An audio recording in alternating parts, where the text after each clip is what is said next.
Marvel studios इस समय सिर्फ कुछ प्रोजेक्ट्स को लेकर नहीं, बल्कि पूरी एमसीयू को कैसे आगे ले जाना है, फेज 6 और उसके बाद इस पर एक बड़ा फैसला ले रहा है। मार्वल और डिज्नी ने हमें अपने प्लान्स की कुछ झलक पहले ही दे दी थी, लेकिन आज एक नई रिपोर्ट आई है जिससे पता चलता है कि वो दो अलग अलग प्रोजेक्ट्स पर बड़ा निर्णय ले रहे हैं। और जो भी मैंने अब तक एक्स और इंस्टाग्राम पर देखा है, ज्यादातर फैंस यही मानते हैं कि मार्वल को इन दो नए प्रोजेक्ट्स को कैसे आगे बढ़ाना चाहिए, इस पर उनका नजरिया लगभग एक जैसा है। इसके अलावा हमें एक नई स्पाइडरमैन ब्रांड न्यू डे की कहानी का छोटा सिनॉप्सिस भी मिला है, जिस पर हम वीडियो के आखिर में बात करेंगे। अब फरवरी में डेडलाइन ने बताया था कि मार्वल ने कुछ टीवी सीरीज जैसे नोवा, स्ट्रेंज एकेडमी और टेरर इंक के विकास को रोक दिया है। उस वक्त मार्वल टीवी के हेड ब्रैड विंडरबॉम ने कहा था कि अब मार्वल का टीवी प्रोजेक्ट्स के साथ अप्रोच एक पारंपरिक स्टूडियो जैसी होगी, जहां कई प्रोजेक्ट्स डेवलप किए जाएंगे पर उनमें से कुछ ही बनाए जाएंगे। उन्होंने यह भी कहा था कि नोवा एक शो होगा, लेकिन सिर्फ डेवलप करना मतलब ये नहीं कि वो ऑन स्क्रीन जरूर आएगा। अब एक नई रिपोर्ट में डेनियल आरपीके का कहना है कि नोवा वाकई स्क्रीन पर आएगा, बस सवाल यह है कैसे। डेनियल के मुताबिक मार्वल स्टूडियोज अभी फैसला कर रहा है कि नोवा और स्ट्रेंज एकेडमी को फिल्म बनाया जाए या डिज्नी शो। अब आप अपनी राय नीचे कमेंट में जरूर बताइए। अभी तक ऑनलाइन जो आम राय बन रही है वो ये है कि नोवा को फिल्म बनाओ और स्ट्रेंज एकेडमी को शो। नोवा की कहानी के बारे में जो खबरें आई हैं, उनके मुताबिक उसका मेन विलेन होगा अनिहिलस होगा, जो मार्वल का एक बहुत बड़ा विलेन है। हाँ, डिज्नी पर ज्यादा समय मिल सकता है उसे ठीक से दिखाने का, लेकिन मुझे लगता है कि अनाहिलस को एक सिनेमैटिक डेब्यू मिलना चाहिए। नोवा के बारे में यह भी कहा गया है कि वो एनाहिलेटर्स नाम की टीम बनाएगा और स्टार लॉर्ड की जगह गार्डियंस ऑफ द गैलेक्सी की अगली टीम का लीडर बन सकता है। तो नोवा एमसीयू के लिए बहुत ही अहम किरदार बनने वाला है, शायद अवेंजर्स सीक्रेट वॉर्स के बाद।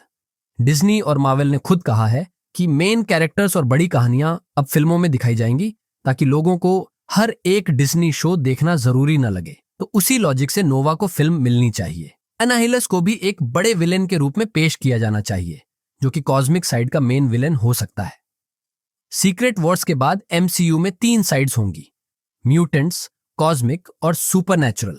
अब स्ट्रेंज एकेडमी की बात करें तो इसमें वोंग नए सॉर्सरर्स को ट्रेन करेगा।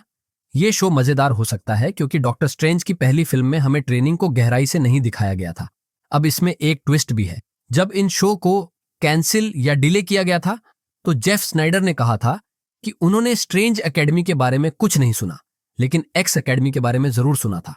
नई एक्समैन कॉमिक्स में हमें कुछ नए म्यूटेंट दिखाए गए थे जो बाद में एक्समैन टीम का हिस्सा बनते हैं। स्ट्रेंज एकेडमी का भी आइडिया यही है, सीखते हुए स्टूडेंट्स जो बाद में असली सॉर्सरर्स या एक्समैन बन जाते हैं। अब ये बात भी पक्की हो गई है कि केविन फाइगे फेज 7 या एक नए फेज 1 में म्यूटेंट्स पर फोकस करेंगे। एक्समैन की फिल्म बन रही है, लेखक हैं माइकल लेस्ली और डायरेक्टर हैं जैक श्रायर, थंडरबोल्ट्स वाले। ये फिल्म 2028 में सीक्रेट वॉर्स के बाद आएगी, एक नए यूनिवर्स में जहां अवेंजर्स, फैंटास्टिक फोर और म्यूटेंट्स साथ होंगे। तो एक्स एकेडमी शो बिल्कुल सही लगेगा, जहां एक्समैन बनने के लिए म्यूटेंट ट्रेनिंग ले रहे हों। मेरी राय में नोवा को फिल्म होना चाहिए और एकेडमी वाले प्रोजेक्ट्स को शो। अब बात करते हैं स्पाइडरमैन ब्रांड न्यू डे की नई स्टोरी के बारे में। ये IMDb पर आई है।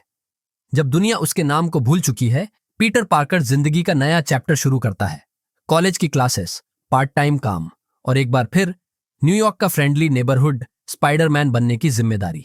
लेकिन जब एक रहस्यमय ताकत शहर को अंदर से तोड़ने लगती है, तो पीटर को पुराने दुश्मनों, अनदेखी विरासतों और अप्रत्याशित साथियों के बीच फंसना पड़ता है। अतीत की परछाइयां फिर से सामने आने लगती हैं और उसे फिर से तय करना होगा कि एक असली हीरो बनने का क्या मतलब होता है। इस बार अकेले। अब इस अकेले वाली लाइन को लोग बहुत पसंद करेंगे, क्योंकि पहले की फिल्मों में पीटर के पास हमेशा कोई मेंटर रहा है।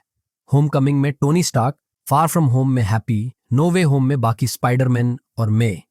इस प्लॉट सिनॉप्सिस में ओल्ड लेगेसीज शायद हल्क की तरफ इशारा करता है। अब तक ये लगभग कंफर्म हो चुका है कि हल्क फिल्म में होगा। अनएक्सपेक्टेड एलाइज शायद पनिशर है और shadows from the past doctor strange की स्पेल को या टोनी स्टार्क को भी रेफर कर सकता है, या शायद डॉक्टर डूम को। लेकिन क्योंकि ये फिल्म डूम्सडे से पहले आ रही है, तो शायद डूम को फिल्म में पूरा नहीं दिखाया जाएगा। सिनॉप्सिस में city unravelling from the inside out. इस लाइन से मुझे डेयरडेविल बॉर्न अगेन और किंगपिन की याद आती है। लेकिन विंसेंट डोनोफ्रियो, किंगपिन के एक्टर, ने कहा है कि वो फिल्म में शायद नहीं दिखेंगे क्योंकि सोनी के राइट्स की दिक्कत है। लेकिन जैसे स्पाइडरमैन के लिए डील हुई वैसे ही किंगपिन के लिए भी हो सकती है। अगर किंगपिन नहीं भी दिखा तो वो दूसरे विलेन हायर कर सकता है जो स्पाइडरमैन से भिड़े। और ऐसा लगता है कि फिल्म में कहीं ना कहीं स्पाइडरमैन, हल्क और पनिशर साथ मिलकर लड़ाई करेंगे। उम्मीद है फिल्म के एंड तक हमें इन तीनों का एक जबरदस्त टीम अप देखने को मिलेगा। अब आप बताइए आपको ये सब कैसा लगा, नीचे कमेंट करें। वीडियो को लाइक करना और चैनल को सब्सक्राइब करना मत भूलिए ताकि मार्वल की हर ताजा खबर, लीक और अफवाह आप तक पहुंचे। और हमेशा की तरह देखने के लिए बहुत बहुत धन्यवाद।